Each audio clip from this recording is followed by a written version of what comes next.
If you want to look in your Bible today, we're going to be at the book of Esther. If you find Psalms, it's about the middle, and then back towards the beginning is Job, and then Esther. Esther's a story of one of the heroes of the Bible, and one of the things that you'll find is that every time and place has different values. And so a culture has a particular value set that is shared by many people in that culture, not everybody obviously, but many people within a culture often have a common value set. And as time marches on and as situations change and you move maybe to a different nation, a different culture, the values can change. So one of the things that happens with heroes is that a hero from the 12th century might do things that are no longer acceptable in the 21st. But within their context, they lived an awesome life. Within the value set of their culture, it was a really great thing that they did. One of the things about stories is that you can take a look at story in every culture and every value system and put your own values on top of it and interpret the story through your values. So sometimes you can hear a story that's several centuries old or several millennia old and read into it or impose on it things that didn't exist at the time, but it's how you read the story today. Esther is one of the heroes of the Bible, and she lived in a time when the many prominent people of Israel had been taken into captivity. And she was in captivity. Jeremiah had told the people, you know, when you are taken captive, you have a number of choices of how to live, but what you should do is to bless the land that you're in. Because as the land you're in prospers, you will prosper. Many people might think, well, if my destiny is controlled by an enemy, I'm going to do everything I can to subvert that enemy. And Jeremiah told the people of Israel, don't do that. You bless your enemy. Work on their behalf, because as your enemy prospers, you're going to prosper. So Esther is in this country where people have been practicing that for quite a while now. And the king is not necessarily a great, well, he's a great king, but not necessarily a good one.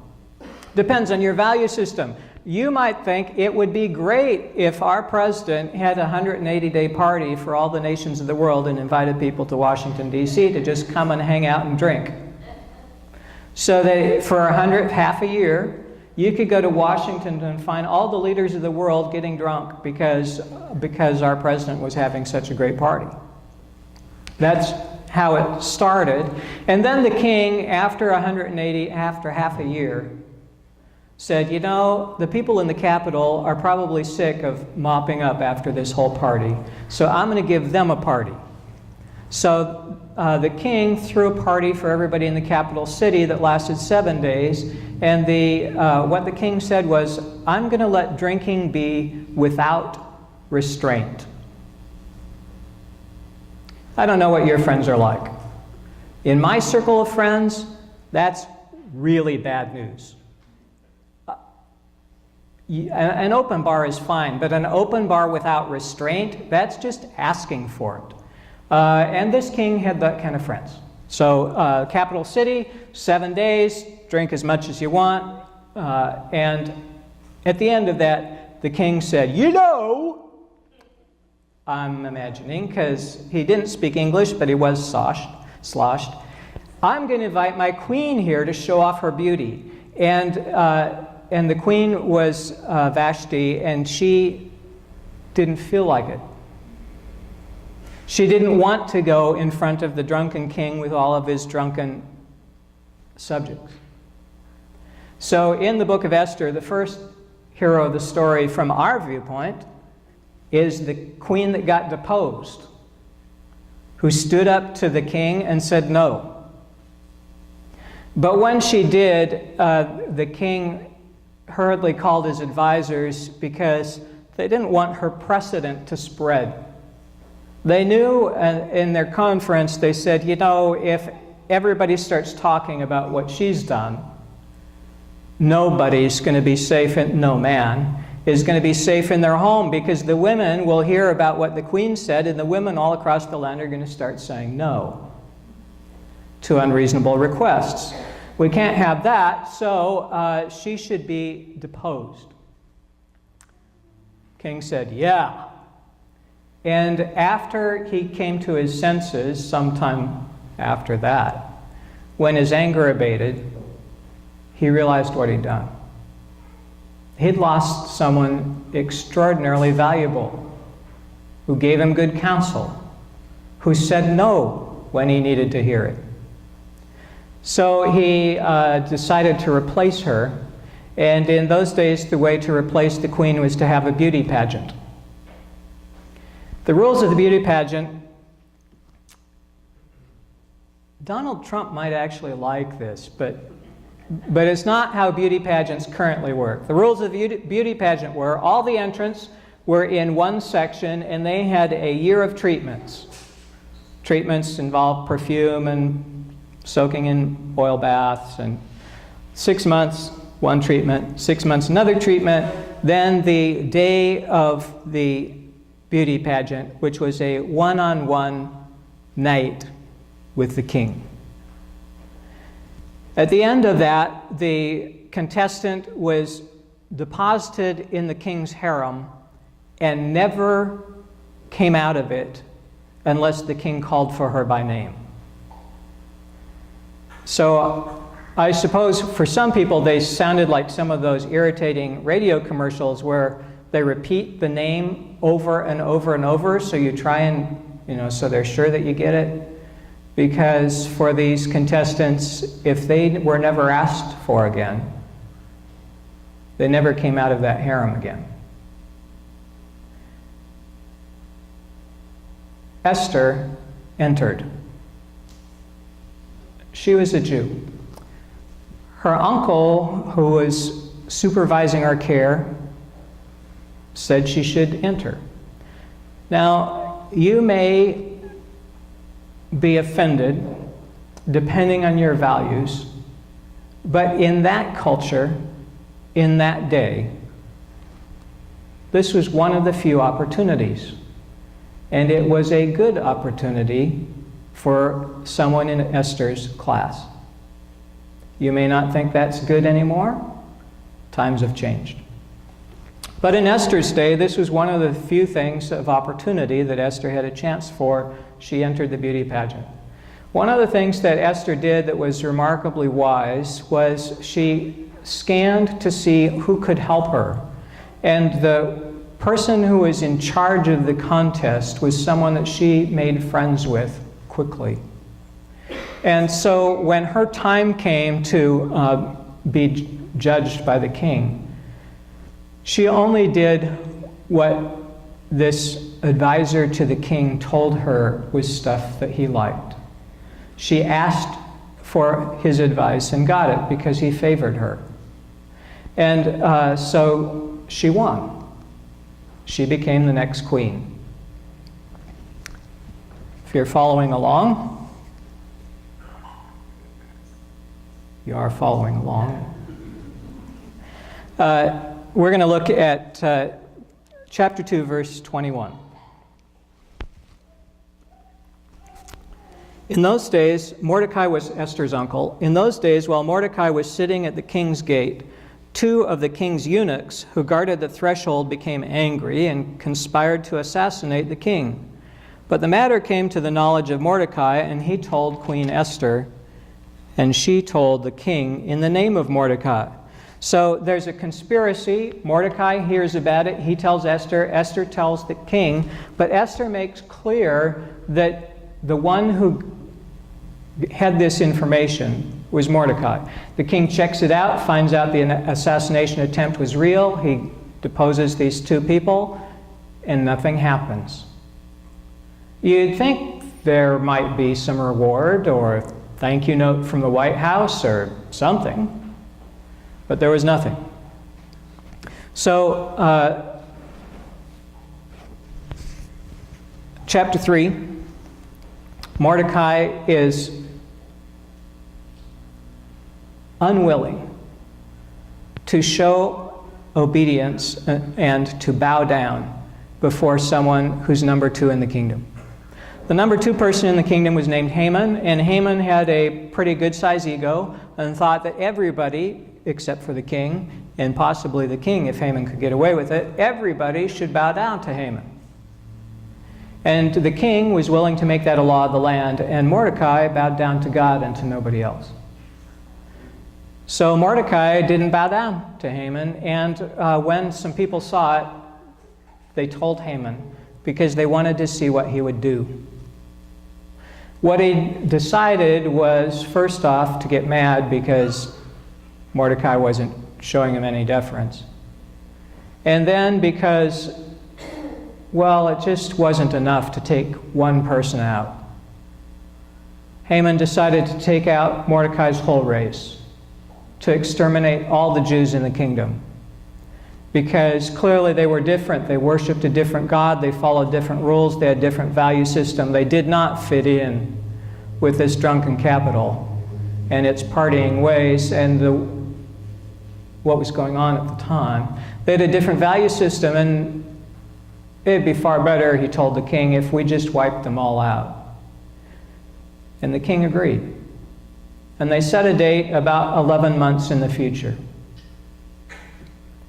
When the news spread throughout the kingdom that on a particular day, about 11 months in the future, anybody who wanted could kill the Jews in that nation, there was a time of mourning, and Mordecai went and began in a very public way to mourn in sackcloth and ashes. So he's wearing clothes that are uncomfortable to himself and to others who look. Anyone who sees him wants him to get properly dressed. And he would like it too, because the clothes that he's wearing are uncomfortable. Esther tries to send him some clothes, but he won't wear them. And she finally sends someone to find out what's going on, and hears. And if you've got your own Bible, I'd encourage you to underline the passage that we're now come to. If you've got one of our Bibles, it probably wouldn't be so bad if it was underlined, but chapter 4, verse 13. Mordecai told Esther, "Don't think that in the king's palace you will escape any more than all the other Jews." I mean, that is one of the possibilities, that Esther could be, nobody knows her race. She could still be the queen and be safe in the palace and not say anything. Mordecai says, "Don't think you'll be safe. For if you keep silent at such a time as this, relief and deliverance will rise up for the Jews from another quarter, but you and your father's family will perish. Who knows? Perhaps you have come to royal dignity for just such a time as this." It's not just perhaps. It's extraordinarily likely that you have the gifts that you do, the interests that you do, the opportunity that you do, the connections that you have, everything that you have, it's for this time. For you to step up and be courageous and do something that you think, I don't know if I'll survive. But the world is counting on you to bring more justice than it currently has. And to do that, you will have to stand up to people who don't want you. They don't want your values. They don't want your point of view. They don't want you to succeed, and they will fight against you. And you will need to step up in the face of opposition to point out things that need to be corrected. And you have the skills that you do now to accomplish that task. That's true whether you're working on clean water in Africa or the morals of the government in San Diego or whatever your focus is. You're equipped for today. Esther is in a situation where she doesn't have access to the king unless he calls for her. He hasn't called for her in 30 days. What she does have is the opportunity to go into the king's presence, and if he holds out his golden scepter, her life will be spared, and she can make her request. She tells Mordecai, you tell everybody in our community to fast, and I'm going to fast with the people who help me. And in 3 days, I'll go, and if I die, I die. So Esther goes to the king after 3 days of fasting, and the king is happy to see her. Says, Esther, what's your request? She says, I want you and Haman to come to a banquet that I've prepared. The king says, awesome. And they go. And at that banquet, it's Esther's opportunity to say what she has in mind. You've got to save my people. But when the king says, I'm going to give you anything you ask, up to half my kingdom, what do you want? She says, I'm going to have a better banquet tomorrow night. I want you to come to that with Haman, and then I'll make my request tomorrow. Now, the story doesn't tell us anything about her motivation or backstory, so we don't know. It's possible that she just got cold feet, that she was too scared, but it's also possible, and I believe likely, that she looked at the situation and sensed correctly that the time just wasn't quite right. She had set up this fabulous feast. Everything was going well. There was what the king liked. He was in a pretty good mood, but it just wasn't quite right. So while it's possible to think that she just decided she needed one more night, it's possible to think that was because she was so afraid. What I think you'll discover if you read the text carefully is that she was really in tune with God's Spirit and just recognized this, it just isn't quite right yet. There are times when you're on the right path, you're doing the right thing, you have the exact right thing in mind, but it is not quite right. Now, for many people, what they do is they wait and wait and wait for confirmation. Don't be one of those people. But when the Spirit of God, the peace that's within you, departs, do not act. When you're no longer at peace, it's a warning that you're about to do something. It may be a good thing, but it's not quite right yet. It may be just a day early. That night, the king went to bed and he couldn't sleep, and so he had the records of the city brought to him and just started reading. They started reading at random, and at random they opened to the page that talked about Mordecai and how he saved the king's life by revealing the assassination attempt. And the king says, what did we ever do to show Mordecai our thanks? And the response is, we didn't do anything. We didn't even send him a thank you note. King said, who's in my court? Who can I send to accomplish this? They said, well, Haman just arrived. Haman had just arrived because he was so happy about the favor that he was having, being in this private dinner with the king and Esther, the king and the queen, that he had decided now's the time he's going to kill Mordecai. And he had a gallows constructed so that he could kill this Jew who would not bow down to him. So he's coming to approach the king to ask to kill Mordecai on this gallows. And the king says, Haman, what would you do for someone you truly wanted to bless? And Haman gave the response of what Haman would like. It's near Christmas, so let me give you some Christmas advice.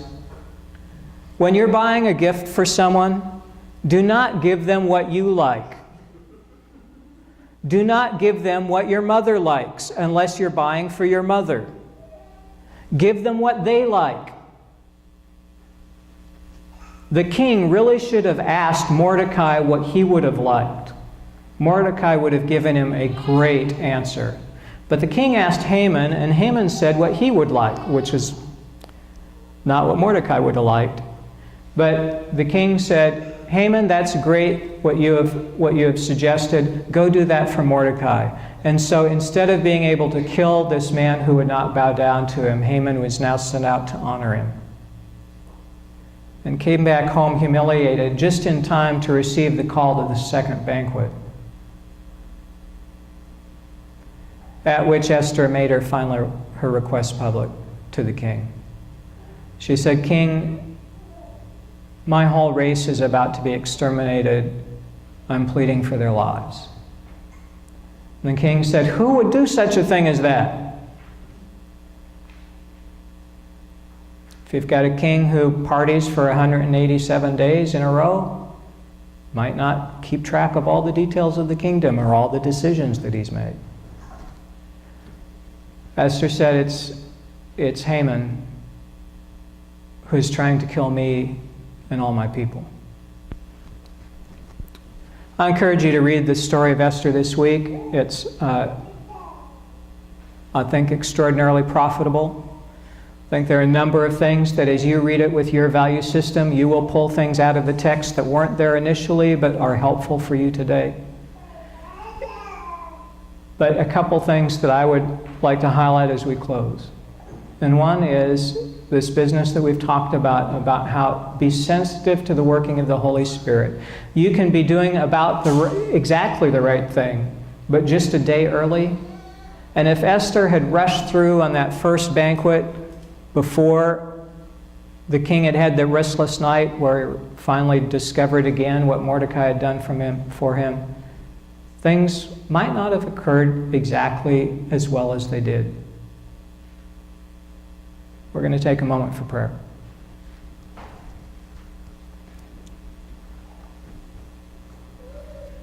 God, thank you that you do protect us. In spite of appearances, you protect us. And we can trust you.